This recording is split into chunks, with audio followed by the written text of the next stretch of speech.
Hello दोस्तों, Bharat petroleum के quarter three के रिजल्ट्स आ चुके हैं। क्या है इन रिजल्ट्स में, इनके बारे में बात करेंगे। लेकिन सबसे पहले हम बात करेंगे सेकेंड इंटरिम डिविडेंड की। भारत पेट्रोलियम ने 5 रुपए डिविडेंड की घोषणा की है। तो ये सेकेंड इंटरिम डिविडेंड है और इंपॉर्टेंट डेट रहेगी February 11, शुक्रवार का दिन है। ये रहेगा रिकॉर्ड डेट डिविडेंड के लिए, तो ये आपको ध्यान में रखना है। अगली इंपॉर्टेंट डेट है March 1, जो कि पेमेंट की डेट है। मतलब भारत पेट्रोलियम का है कि March 1 या उससे पहले जो भी डिविडेंड है वो उनका पेमेंट कर देंगे। तो अगर आप डिविडेंड की बात करें तो टोटल 10 रुपए का इस फाइनेंशियल ईयर में अभी तक डिविडेंड की बात हो चुकी है। तो 5 रुपए जो भी एलिजिबल शेयर होल्डर्स हैं उनको मिल चुका होगा। वो 5 रुपए का डिविडेंड नवंबर के महीने में उन्होंने डिक्लेयर किया था और अभी 5 रुपए का। तो ये ध्यान में रखना है। बहुत सारे हो सकता है ऐसे ऐसे भी मेंबर्स होंगे, सोच रहे होंगे कि डिविडेंड ज्यादा होना चाहिए था, क्योंकि बहुत बड़ा डिविडेंड पिछली बार उन्होंने दिया था अक्टूबर के महीने में 58 रुपीज का। लेकिन उस समय में उन्होंने एक बहुत बड़ी अपनी रिफाइनरी को सेल किया हुआ था, नुमालीगढ़ रिफाइनरी को।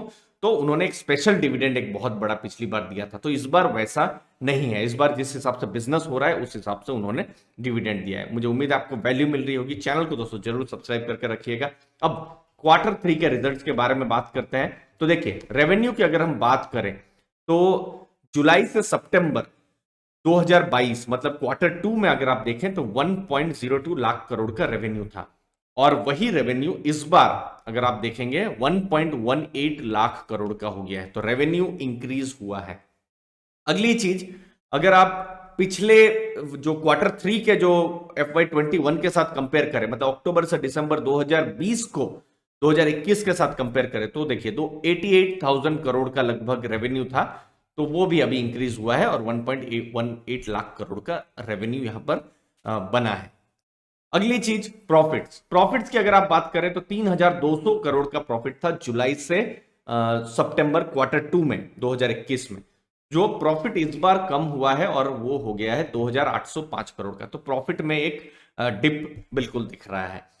अगली चीज, अगर आप क्वार्टर थ्री 2020 मतलब अक्टूबर से दिसंबर 2020 की अगर आप बात करें तो 1,900 करोड़ का था FY21 का। तो 1,900 करोड़ से इस बार भी अब देखेंगे तो इंक्रीज हुआ है, मतलब 2,805 करोड़ का प्रॉफिट हुआ है। तो क्वार्टर ऑन क्वार्टर थोड़ा सा प्रॉफिट जो है वो कम हुआ है। लेकिन अगर आप ईयर ऑन ईयर देखें तो प्रॉफिट्स जो है यहां पर इंक्रीज होते हुए दिखाई दे रहे हैं। मार्जिन की बात करें तो मार्जिन डाउन लग रहे हैं। देखिए 3.14% क्वार्टर टू में मार्जिन था, तो इस बार मार्जिन घटकर 2.38% हो गए। और ये इस बिजनेस में रहेगा ही, क्योंकि क्रूड है, क्रूड के प्राइस पर, ऑयल के प्राइस पर ये बहुत हद तक डिपेंडेंट रहता है। तो 2.18% क्वार्टर थ्री जो FY21 में मार्जिन था। तो ऑब्वियसली हम देख रहे हैं ईयर ऑन ईयर अगर हम कंपेयर कर रहे हैं तो चीजें बहुत हद तक सुधर रही हैं। लेकिन आप क्वार्टर टू क्वार्टर मतलब क्वार्टर दो से क्वार्टर तीन में कंपेयर करें तो थोड़ा सा डिप सब जगह में दिखाई दे रहा है। एक चीज बिल्कुल ध्यान में रखें कि बहुत हद तक रिजल्ट जो है थोड़े कंपेरेबल भी नहीं हो पा रहे हैं, क्योंकि जो रिफाइनरी है जो उन्होंने बेची है नुमालीगढ़ की, तो उसकी वजह से वो अब भारत पेट्रोलियम का पार्ट नहीं है। अब जब रिजल्ट्स आ रहे हैं तो रिजल्ट से ठीक पहले, एक दिन पहले ही, मतलब उसी दिन ही मॉर्गन स्टैनली की रिपोर्ट आई थी, जहां पर भारत पेट्रोलियम को उन्होंने अपग्रेड किया था 500 रुपए से 512 का टारगेट। उन्होंने कहा था अपने अर्निंग पर शेयर जो है टारगेट FY23 और FY24 के, उन्होंने टारगेट्स को इंक्रीज किया था। FY24 यहां मैं कर देता हूं। उन्होंने कहा था कि रिफाइनरी इकोनॉमिक्स अच्छी हो रही है, नीश केमिकल में बिजनेस हो रहा है और डोमेस्टिक डिमांड भी बढ़ रही है। डिमांड का भी मैं डी कर देता हूं बहुत जल्दी में, मुझे लगता है मैंने वीडियो बनाया हुआ है। अब यहां पर इंपॉर्टेंट चीज आपको देखना है कि February 2 को एनालिस्ट मीट होने वाली है। और अगले कुछ दिनों में जो जो भी बड़े ब्रोकरेजेस हैं इनकी एनालिसिस करके जो भी अपने यहाँ पर बात करेंगे अपने मैनेजमेंट के साथ भारत पेट्रोलियम के, तो नए टारगेट्स आएंगे। क्या नए टारगेट्स हैं वो बहुत इंपॉर्टेंट रहेगा। ईयर ऑन ईयर अच्छा चीजें हो रही है, लेकिन क्वार्टर ऑन क्वार्टर सिक्वेंशियली देखें तो चीजें नीचे की तरफ जा रही हैं। तो क्या मैनेजमेंट नए इनपुट्स देता है, क्या वो कहते हैं, वो बहुत इंपॉर्टेंट रहेगा। उसके साथ साथ बिल्कुल इन सब चीजों को अलग रख दे तो एक बहुत बड़ा एक चीज है जो भारत पेट्रोलियम के लिए जो स्पेशल सिचुएशन बनाता है वो है प्राइवेटाइजेशन।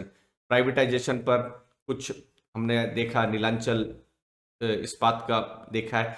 भारत पेट्रोलियम में कैसा हो रहा है, चीजें आगे बढ़ रही है, वो बहुत बड़ा इंपॉर्टेंट एक ट्रैक करने वाली बात रहेगी। मुझे उम्मीद है आपने जरूर कुछ वैल्यू ली होगी इस वीडियो से। आपके टाइम के लिए बहुत बहुत धन्यवाद। चैनल को दोस्तों जरूर सब्सक्राइब कर लीजिए। धन्यवाद आपके टाइम के लिए। Thank you very much.